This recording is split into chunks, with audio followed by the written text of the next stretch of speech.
Hi guys, update tayo ngayon. Nandito tayo ngayon sa SM Mall of Asia. Ayan, so dito sa SM Mall of Asia guys, meron silang tinatawag na tram. Ayan, so pwede kayong sumakay kapag gumala kayo dito. Pwede kayong sumakay na walang bayad po. Yan, iikot yan siya sa ano. Doon siya malapit sa may seaside. Doon yan siya iikot. Ayan. Kung saan kayo pwedeng bumaba. North side or south side, west or east side. Ayan. So sabihin nyo lang sa driver kung saan kayo pwede ibaba. So ibaba kayo nyan. So walang bayad po yan guys. Yan ang tinatawag na tram.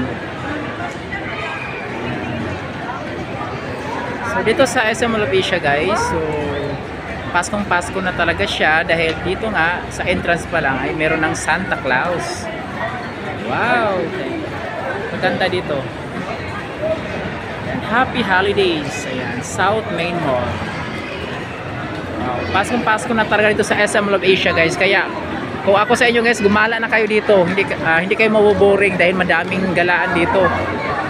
Ayan.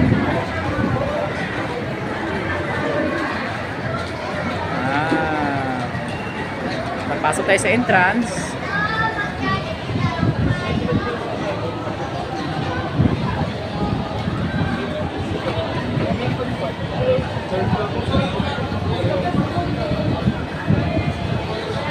Good evening. Oy, good evening. Kamusta na? Wow, so ito na guys.